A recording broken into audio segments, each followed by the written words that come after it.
Bonjour à tous. Donc sur cette session, bienvenue à tous sur cette session dédiée à l'intégration avec Microsoft Dynamics et Eloqua. On a eu il y a quelques semaines une session identique, mais cette fois-ci dédiée à Salesforce. Donc voilà, pour être sûr de couvrir toutes les intégrations, on a cette session aujourd'hui Dynamics. Merci à Julie de Oracle qui va nous présenter tout cela. Je vous en prie. Donc, bonjour à toutes. Donc, je vais commencer par me présenter. Je suis Julie Warin et au sein d'Oracle, j'appartiens à l'équipe qui s'occupe des solutions expérience client. Et je suis spécialisée donc, sur les solutions marketing et SFA. Donc, je pense que ça tombe bien pour le thème d'aujourd'hui.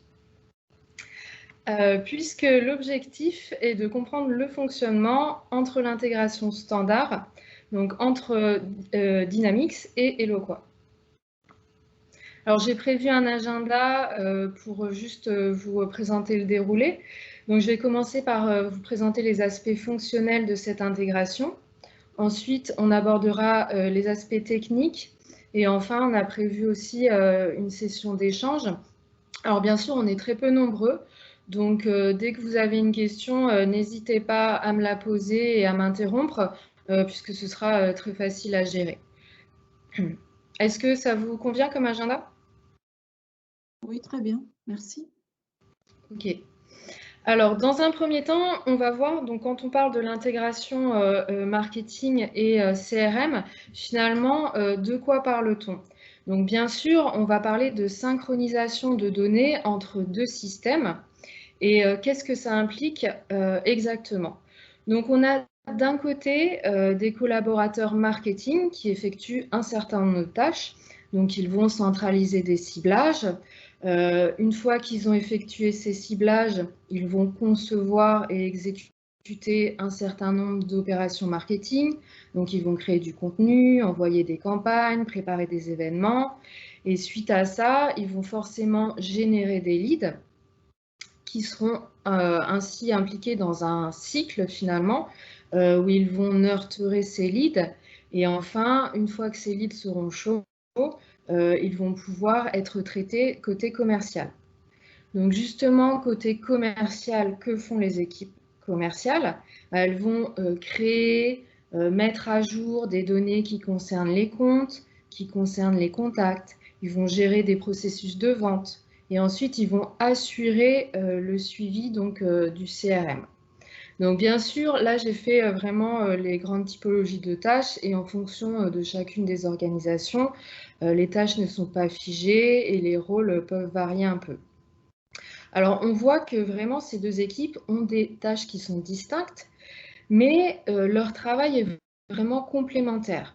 Donc par exemple au niveau marketing, donc une fois que les marketeurs ont détecté des leads, ont travaillé ces leads, finalement ils vont pouvoir les pousser au niveau commercial et ainsi accélérer le cycle de vente. Donc de leur côté, les commerciaux, qu'est-ce qu'ils vont faire? Ils vont remonter un certain nombre d'informations qui sont contenues dans le CRM pour permettre la création de contenus marketing qui soient pertinents et de campagnes aussi qui soient pertinentes, cohérentes et qui touchent vraiment de façon personnalisée les contacts.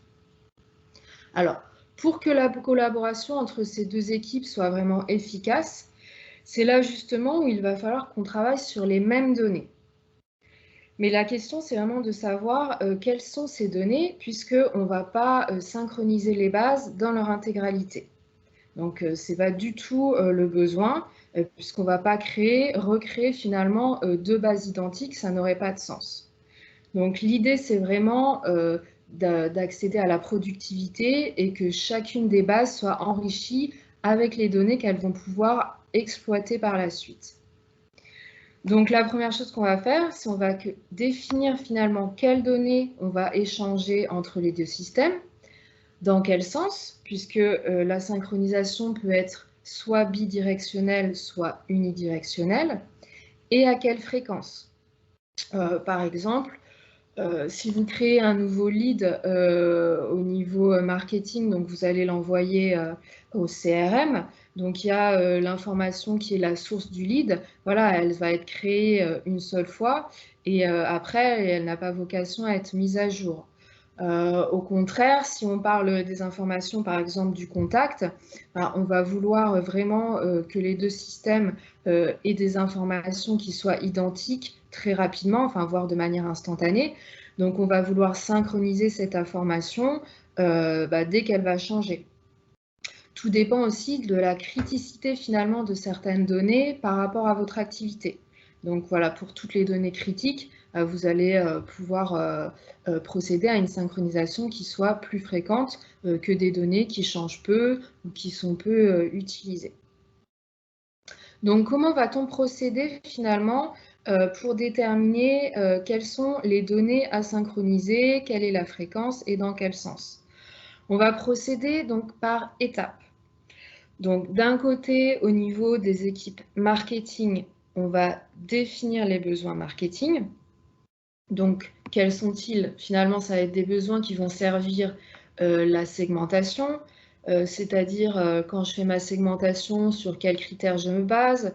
Est-ce que ça va être des critères géographiques? Dans ce cas, j'ai besoin que les informations soient remontées du CRM.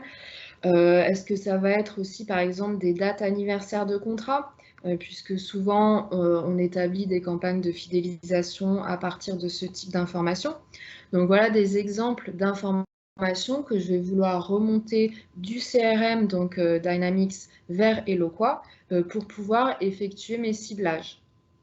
De la même manière, au niveau de la personnalisation, je vais me poser la question de quels critères j'ai besoin pour faire du contenu dynamique. Ça peut être, je ne sais pas moi, la fonction par exemple de la personne, puisque je vais prévoir des textes différents, des communications différentes. Si ce sont des techniciens qui vont devoir être formés à un produit, ou si ce sont des personnes, justement des populations commerciales qui n'ont pas forcément besoin du même contenu pour aller pousser le produit. Donc voilà, c'est ce genre d'informations sur lesquelles vous allez devoir réfléchir pour savoir quelles informations vous allez remonter depuis le CRM. Ensuite, il va falloir s'accorder avec les équipes commerciales. Parce que de la même manière, donc les commerciaux ont besoin d'un certain nombre d'informations qui proviennent du marketing. Typiquement, pour accélérer finalement un cycle de vente et pour être surtout pertinent dans les échanges, si je suis commercial, je vais avoir besoin de connaître les centres d'intérêt de mon contact.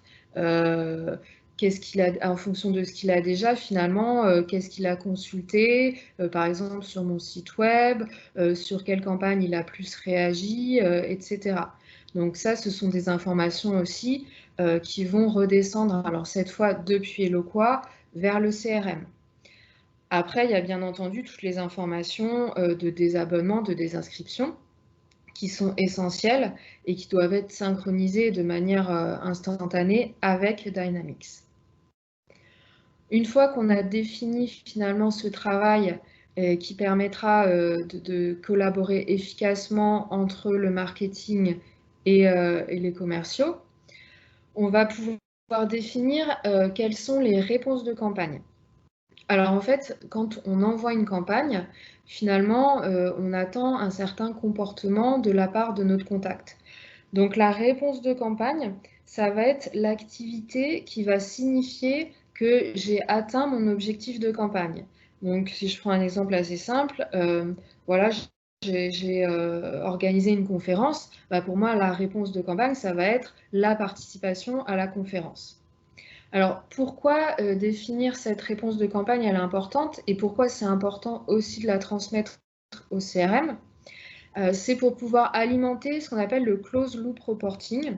Donc, ce reporting va permettre de voir quels sont les coûts d'une campagne, quelles sont les opportunités générées par une campagne et ensuite quels sont les revenus associés à une campagne pour pouvoir au final calculer le retour sur investissement de cette campagne. Donc par rapport à toutes ces notions, je ne sais pas, Solène, est-ce que vous avez déjà commencé ce travail-là où est-ce que vous en êtes? Alors, nous, on a un cas un peu particulier parce qu'aujourd'hui, on n'est pas sur Dynamics, on est sur Siebel, mais on tend à Dynamics. D'ici 2024, l'ensemble de nos utilisateurs auront été migrés et donc les use case marketing aussi. Donc nous, aujourd'hui, on a une intégration qui est en cours de développement entre Siebel et Eloqua et qui répond bien à toutes ces questions-là. Et ce sera la même en fait intégration avec les mêmes questions, exactement ce que vous avez expliqué, qui sera reproduit sur Dynamics. Donc aujourd'hui, on en est qu'à la V0 de notre intégration, qui est intégration de la base contact complète avec un choix des champs.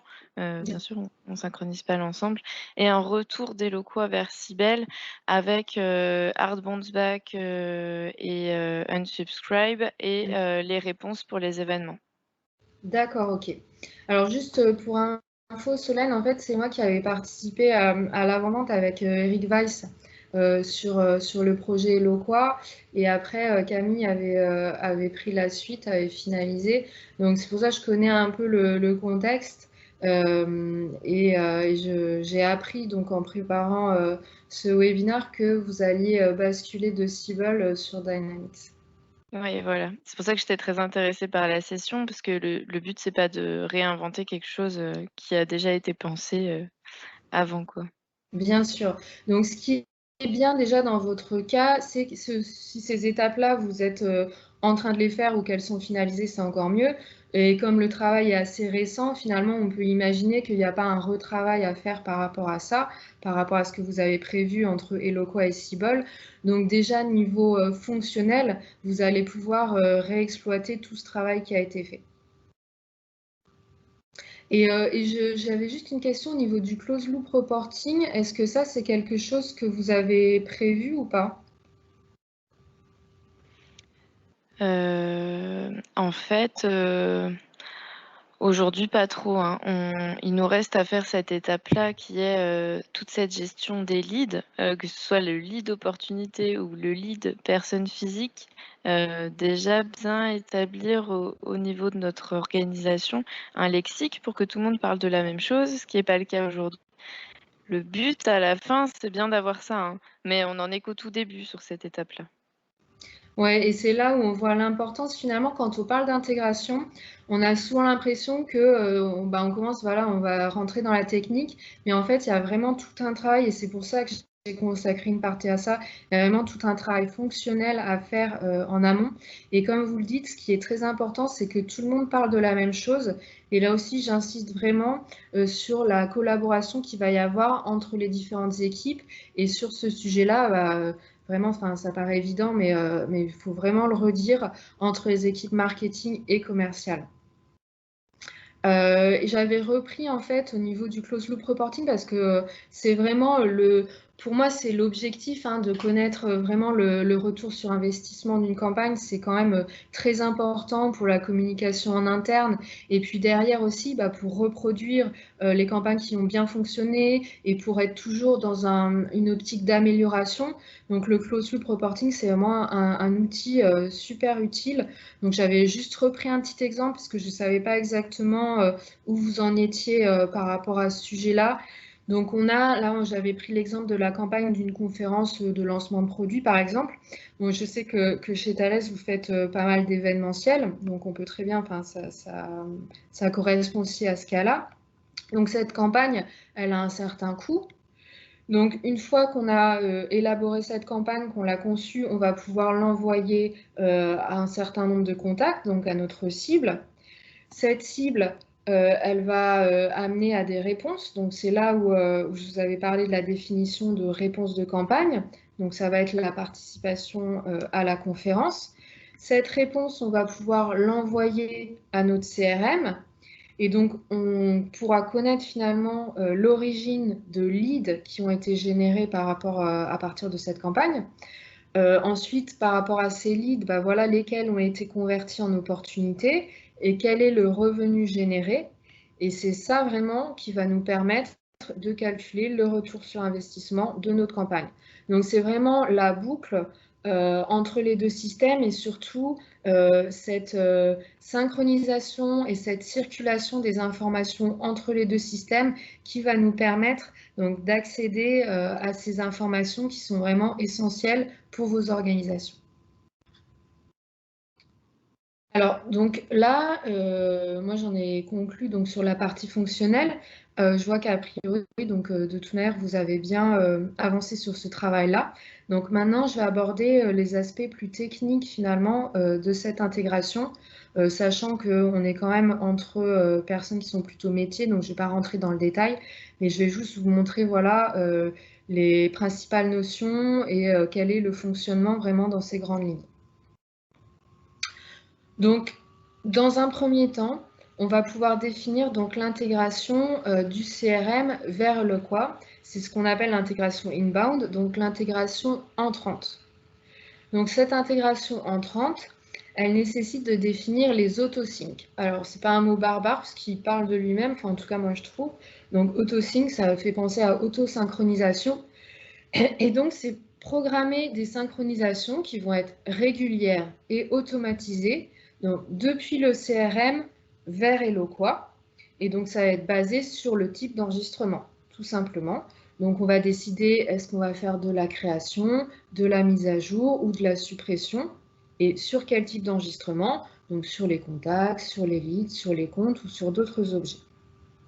Alors, je n'ai pas précisé aussi, l'intégration fonctionne à partir des API d'Eloqua. Donc, voilà pour l'intégration entrante. Et ensuite, donc, sur la plateforme, là, j'ai montré une copie écran. Vous avez à partir, donc si vous avez le rôle d'administrateur et enfin ou le privilège qui correspond, donc vous avez accès à la console d'administration de l'intégration, donc qui est vraiment centralisée au niveau d'Eloqua. Et donc vous voyez, donc on a un onglet qui est spécifique pour l'intégration entrante et un onglet spécifique pour l'intégration sortante. Donc c'est assez simple et assez intuitif finalement sur la plateforme pour s'y retrouver. Ensuite, on a le pendant pour l'intégration sortante, donc outbound. On va définir des appels externes. Donc, depuis Eloqua vers Dynamics, on détermine quelle action doit être effectuée pour quel type d'entité. Donc, par exemple, j'ai un nouveau lead dans Eloqua, donc je veux créer des leads, mettre à jour un contact, mettre à jour un objet personnalisé. Donc voilà un certain nombre d'actions que je veux réaliser. Et je définis des événements internes, c'est-à-dire les actions de création de lead, de mise à jour, etc. À quel moment je vais les déclencher. Donc par exemple, la mise à jour d'un contact, je vais pouvoir la déclencher si ce contact a soumis un formulaire et que lui-même a mis à jour son numéro de téléphone, puisque je vais estimer que cette information doit primer sur celle qui est contenue par le CRM, puisque c'est le contact lui-même qui l'a mise à jour. Est-ce que c'est assez clair sur la manière, en tout cas sur la logique finalement de l'intégration à la fois entrante et à la fois sortante?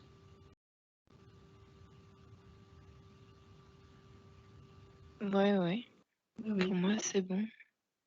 Donc là, c'est vraiment, je vous dis, tout est centralisé. Donc on a d'un côté l'onglet inbound, de l'autre côté outbound.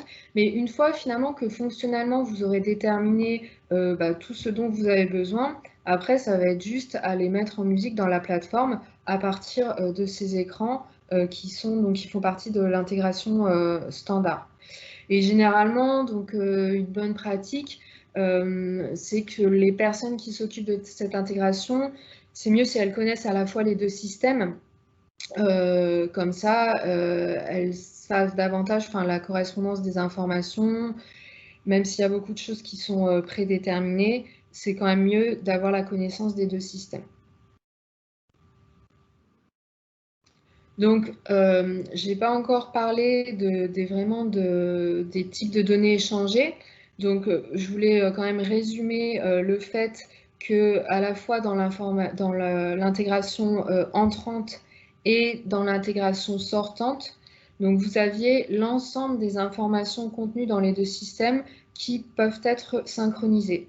Alors, c'est-à-dire donc en intégration entrante, donc du CRM vers Eloqua, on va avoir tout ce qui est lead, les contacts, les comptes, les opportunités et les objets personnalisés.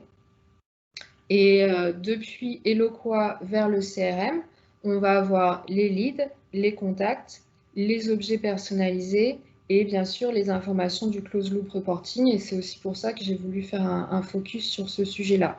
Alors bien sûr, on n'a pas les comptes qui peuvent être synchronisés depuis Eloqua vers le CRM, puisque au niveau des informations comptes, c'est bien évidemment le CRM qui est maître des données.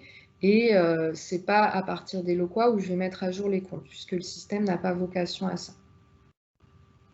Est-ce que vous avez des questions par rapport justement à ces données échangées?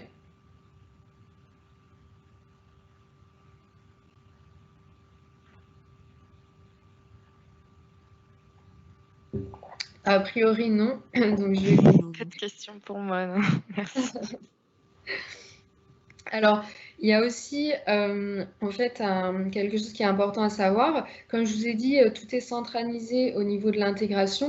Donc, vous allez pouvoir aussi consulter à partir d'Eloqua et à partir de cette plateforme d'intégration, justement avoir un état des lieux finalement du statut de l'intégration avec voilà, combien d'enregistrements ont été importés d'un côté comme de l'autre.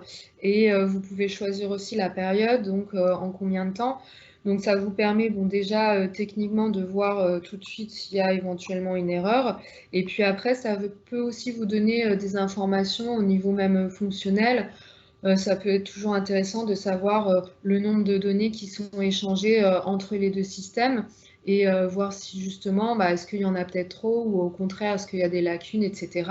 Et pouvoir regrouper cette volumétrie par rapport à vos retours métiers, c'est tant sur le côté marketing que sur le côté commercial.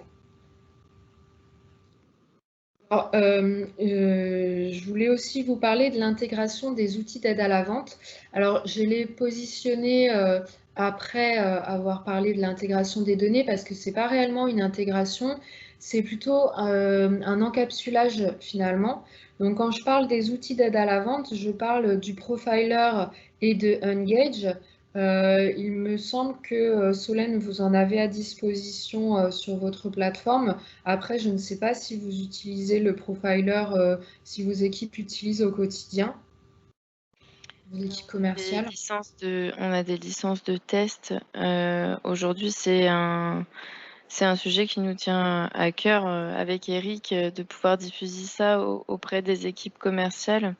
Encore une fois, c'est l'aspect plutôt sécurité de notre organisation qui fait que c'est compliqué à organiser puisqu'on est tous dans des bulles, par exemple à Outlook, de sécurité différentes partout dans les pays, etc. etc. Donc avec ce changement de CRM, la vocation, c'est pas vraiment juste de changer d'outil, mais surtout de changer la façon de travailler et donc d'amener beaucoup plus de collaboration entre les différentes équipes. Et les outils vont aider à mettre en place tout ça, mais du coup, normalement, ce sera également dans notre roadmap rapidement, quoi. D'accord. C'est vraiment une bonne chose parce que le profiler, c'est vraiment un outil qui est top, qui centralise vraiment en un écran toutes les informations marketing dont un commercial peut avoir besoin. Et c'est là aussi où il va avoir tout l'intérêt du travail qui a été fait en amont par les équipes marketing et qui va pouvoir à son tour vraiment l'exploiter. Donc c'est vraiment un super outil de productivité pour lui. Et juste que je voulais vous montrer, alors là c'est sûrement pas la version Dynamics que vous aurez, je pense que c'est peut-être une version un peu plus ancienne, mais juste pour vous donner un ordre d'idée de la manière dont on peut intégrer, donc moi je dirais plus, comme je vous l'ai dit, encapsuler ce profiler dans l'outil, dans le CRM, pour que ce soit vraiment transparent pour les commerciaux. Donc j'ai fait une petite vidéo. Donc là, vous êtes sur le CRM. Vous allez consulter la fiche d'un contact. Donc là, pour le coup, c'est la fiche de Jérôme Adam. Donc vous avez toutes les informations CRM habituelles au sujet du contact, éventuellement du compte, etc. Et puis voilà, sur le même écran, vous allez pouvoir accéder directement au profiler avec les activités marketing qui ont été faites, par exemple, sur une période de temps donnée, les 3, les 6 derniers mois ou la dernière année. Et vous allez pouvoir accéder aux dernières activités avec le détail, le dernier mail qui sera ouvert, le dernier mail envoyé, etc. Et de cette manière, vous allez pouvoir engager une conversation qui soit vraiment pertinente avec le contact. On n'a pas aussi parlé du lead scoring, qui est un élément très important de la collaboration entre les sales et les marketeurs. Donc, le lead scoring est aussi affiché dans le profiler. Et bien sûr, vous pouvez afficher également donc les alertes. Par exemple, si ce contact, c'est vraiment un contact VIP ou un contact hyper chaud, je vais pouvoir dire, bah voilà, dès qu'il va visiter mon site ou dès qu'il fait telle action, je vais recevoir une notification, moi, par email en tant que commercial, pour être alerté de cette activité du contact. Donc là, c'est un exemple d'encapsulage du profiler. Je pense que selon votre version de Dynamics, ça peut être un petit peu différent, mais l'idée, c'est vraiment d'avoir ça voilà, très accessible dans le CRM, sans changer d'outil, sans devoir changer d'écran, etc. Donc que ce soit vraiment transparent. Et bien sûr, donc là, je parlais du profiler, mais Engage, ça va être les mêmes accès. Et la dernière chose aussi que je voulais aborder, c'est un rappel sur les plateformes qui sont supportées par cette intégration standard, donc avec des versions de Dynamics online et des versions de Dynamics on-premise. Je ne sais pas du coup laquelle vous avez, mais je suppose que c'est la version on-premise. Oui, bah c'est la question que j'allais poser, je ne sais pas trop quand, mais j'allais la poser. Effectivement, on a pris la version on-premise comme d'habitude. Par contre, je crois qu'on passe en version 9.1. Ah, La toute nouvelle version de Microsoft qui est sortie il n'y a pas très longtemps, je crois qu'on passe là-dessus. ouais, alors là, il y a la 9.0, mais faudrait voir si la 9.1, comme elle est toute récente, est-ce que je pense que c'est pas problématique. À Ok, valider. mais c'est une bonne nouvelle en fait que le on-premise soit pris en compte parce que pour Sibel, c'était ça notre problème, c'est qu'il n'y avait aucune intégration qui existait déjà. Puisqu'on était en on-premise, là du coup, ce slide va ravir Eric. J'imagine. Oui.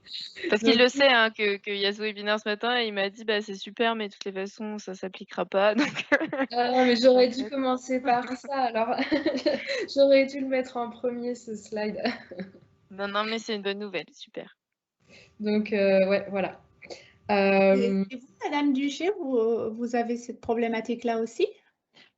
Je ne sais pas quelle version on a, c'est ce que j'étais en train de regarder, parce que la partie technique, c'est pas moi, mais je ne sais pas, c'est pour ça que j'étais en train de regarder parce qu'on a des soucis notamment avec le profiler, entre l'affichage, avec au sein d'un contact, ce que vous venez de montrer, Julie, au sein d'un contact, et depuis peu, on a un problème. D'habitude, on se connectait, on se met au sein du contact, on se connecte et on a tout le parcours digital de notre contact. Et depuis peu, on est obligé, soit via le navigateur Chrome, on est obligé de rouvrir une fenêtre, on a un dysfonctionnement. Donc, je me posais aussi la question, mais bon, à voir. Je ne sais pas quelle version on a. J'ai l'impression qu'on a 2016. Donc, peut-être que ceci explique en cela, mais j'en suis pas tout à fait sûre. Il faudrait que je creuse un peu. Mais on a ce dysfonctionnement qui énerve beaucoup nos commerciaux, évidemment. Voilà. Faudrait voir si c'est lié vraiment à l'intégration ou c'est peut-être un paramètre à changer. Enfin, il faut voir effectivement avec vos équipes IT, je pense. Ouais. Bah, tout à fait, on a quelqu'un qui s'occupe, qui doit revoir. On n'a pas ce problème-là, pour votre info, quand on est sur Firefox. Là, on ouvre directement. On n'a pas besoin de passer par une autre fenêtre. Donc, voilà. Donc, c'est le navigateur pour le coup, d'accord, je comprends. Ouais, bon, après, on a aussi une mise à jour de ce que j'ai pu comprendre avec importante à faire de notre CRM parce qu'ils sont souvent sur Internet Explorer. Il y a nécessité pour certaines fonctions d'être sur Internet Explorer et là, bah, effectivement, ça ne marche pas. D'accord, ok. En plus, ça, il faut vraiment qu'il y ait une évolution de ce côté-là. Mais effectivement, je confirme votre avis sur le profiler. C'est vraiment un outil extrêmement puissant.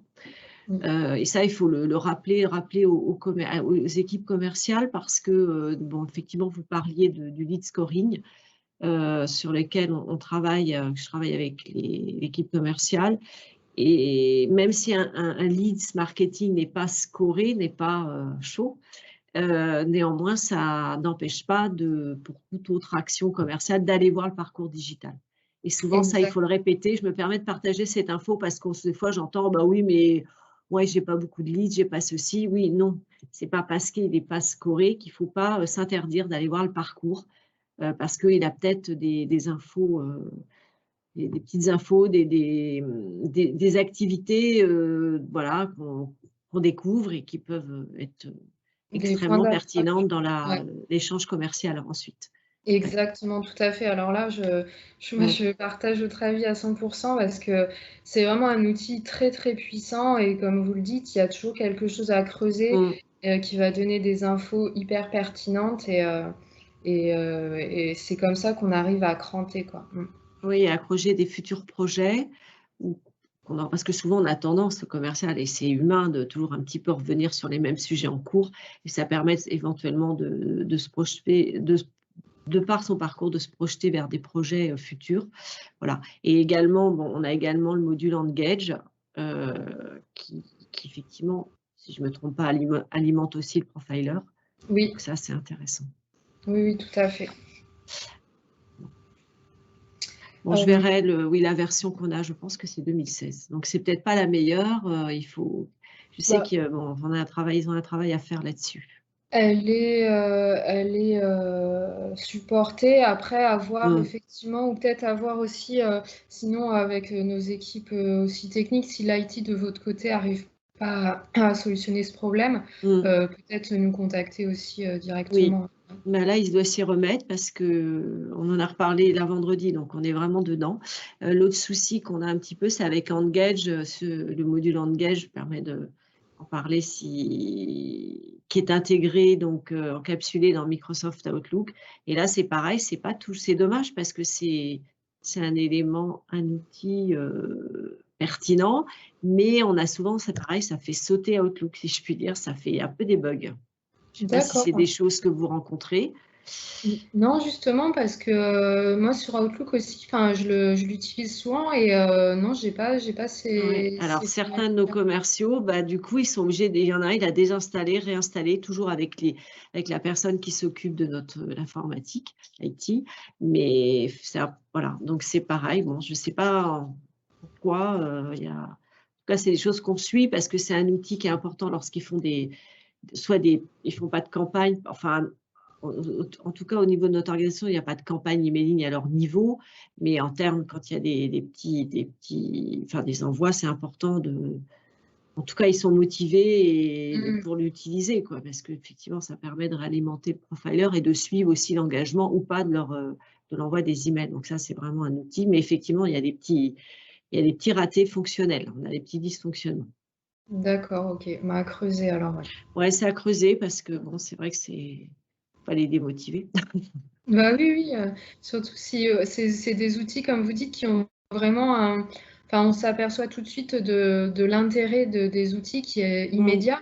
Donc, c'est vrai que vaut mieux qu'ils fonctionnent rapidement, quoi. Oui, ça c'est un gage d'utilisation, en tout cas, de motivation, c'est sûr. Okay. Moi, par contre, c'est plutôt la partie, ce que vous avez appelé le close loop reporting. Je ne suis pas trop à l'aise avec ça, donc je vais creuser un petit peu de mon côté, comme je coordonne le marketing. Je ne suis pas trop à l'aise avec ça. C'est vrai que là, vous avez soulevé une interrogation à mon niveau, parce que à voir. Si vous avez plus d'infos dessus, ça m'intéresse. Oui, alors ça, sur ce sujet, c'est intéressant. Donc, ça ne va pas être en termes de quick win comme ceux dont on vient de parler pour les outils d'aide à la vente, mais ça va vraiment vous servir, comme je vous disais, à déterminer le retour sur investissement de vos campagnes et à valoriser aussi, notamment en interne, les actions marketing et à servir de base pour orienter finalement votre stratégie. Donc, effectivement, je pense que c'est un sujet qui est assez important. Ouais. Et là, il n'y a pas de fonctionnalité d'outils. Après, c'est la stratégie qui est mise en place, le workflow qui est mis en place entre la campagne et le list marketing qui devient un list commercial. C'est ça, en fait. Toute une stratégie, un workflow à mettre en place. C'est ça, c'est pour ça que en fait, je l'ai abordé dans ce sujet de synchronisation entre Eloqua et Dynamics, puisque, comme vous le dites, ça va être le workflow des données qui va permettre de construire ce reporting. Donc, ça rentre totalement dans ce sujet intégration CRM Eloqua. Ouais. Ouais. On a déjà une intégration qui est pas mal. Elle est perfectible. Il y a encore plein de choses qu'on doit remonter dans les flux, mais bon. Mais ça se trouve, ces données-là, enfin, après, vous les avez peut-être, il y a peut-être très peu de données à réintégrer ou à mettre en place pour obtenir ce reporting. Enfin, je ne connais pas l'état des lieux finalement de votre intégration, mais ça vaut le coup, je pense, de creuser effectivement. Ouais. Oui, notamment au niveau, comme vous parliez, inscription, donc formulaires qui maintenant sont directement faits dans Eloqua, ce qu'on a depuis très peu, parce qu'avant, ce n'était pas le cas. Ah, d'accord. C'est quelque chose aussi, et on fait une manip différente pour intégrer à part, et du coup, là, il faut que je revienne un petit peu là-dessus. Effectivement, oui, parce qu'il y a beaucoup de données formulaires. Oui, si là, vous avez eu un changement, je pense que ouais, ça demande un petit peu de travail. Ouais.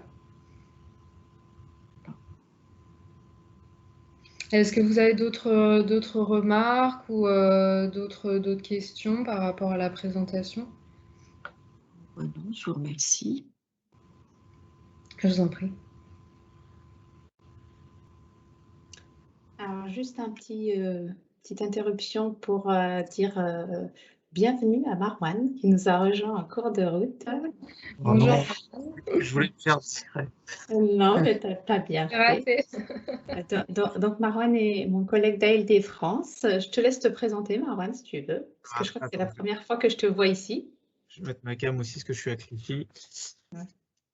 Ah, et en plus, je vais remettre mon masque. Je suis désolé, j'ai oublié mon casque. Je vais juste me présenter et je vais me remettre en muet. Bon, bonjour à tous. Donc, Marwan El Mekawi, moi je suis responsable du digital chez LD France.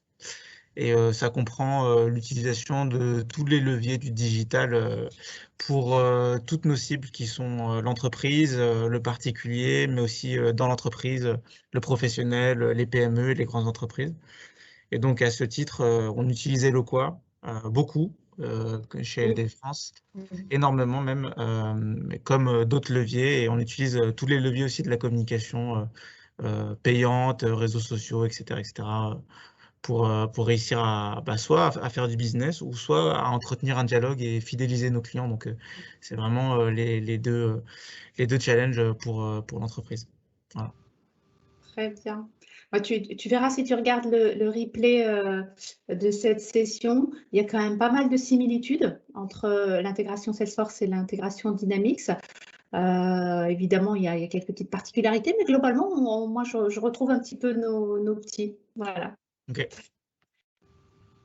Donc, je pense qu'on peut terminer la session, sauf s'il y avait d'autres points à échanger ensemble, surtout entre Sophie et Solène, puisqu'on est sur l'intégration Dynamics. Pour moi, c'est bon. J'ai entendu, Julie, juste au début que tu nous enverrais les slides, donc ça, ce serait top. Et puis ensuite, on en discutera avec Eric, mais encore une fois, on est en train de construire la roadmap sur 2022. Comme je vous disais au début, l'intégration, enfin, le changement d'outil entre Cybele et Eloqua sera et Cybele et Dynamics sera effectif jusqu'à 2024. Donc à voir selon la roadmap quand est-ce que seront intégrés les use cases marketing et événementiels. Mais en tout cas, ce sera fait, donc c'est toujours utile. Parfait. Sophie, un petit commentaire? Non, c'est bon. Je crois que j'ai échangé sur les points que je souhaitais. J'ai effectivement noté les points à voir, notre version et puis le workflow du reporting. Et puis voilà, nous après, on travaille également quand on a besoin au niveau plus technique avec Ifrontech qui là va devoir aussi pour mettre en place d'autres objets, des custom objects complémentaires pour remonter des choses du site vers Eloqua, et etc. Enfin, il y a également, on intègre les trois plateformes. Merci. Parfait. Donc, on peut clore cette session. On se retrouve le 7 septembre, toujours en mode webinar, le 7 septembre. Le programme vous sera envoyé bientôt, hein. Et puis, n'oubliez pas non plus, début octobre, on a la journée utilisateur. Sabine, je ne sais pas si tu voulais en toucher 2 mots par rapport à la journée utilisateur qui, cette fois, sera en présentiel. Oui. Alors, du coup, ça ne sera pas une journée utilisateur puisqu'on en a fait une là, le 15 juin, en distanciel. Donc, voilà, on est en train de chercher un nouveau nom, mais en tout cas, pour nous, ça sera le retour effectivement au présentiel. Ça sera le premier événement en présentiel des clubs, et donc ce sera au pavillon Gabriel, en face de l'Élysée, et voilà. Et on espère effectivement que vous serez des nôtres, qu'on puisse vous rencontrer vraiment. Avec plaisir. Pour de vrai, comme on dit. Oui, pour de vrai, c'est ça. C'est la formule consacrée. Oui, c'est la formule. Ouais, voilà, depuis le temps qu'on se parle par écran interposé depuis, donc pour la communauté Eloqua depuis début février, ce serait donc sympa de se voir en vrai. Voilà, bon, bah, je pense qu'on peut souhaiter à tous une bonne journée et puis on se retrouve après l'été.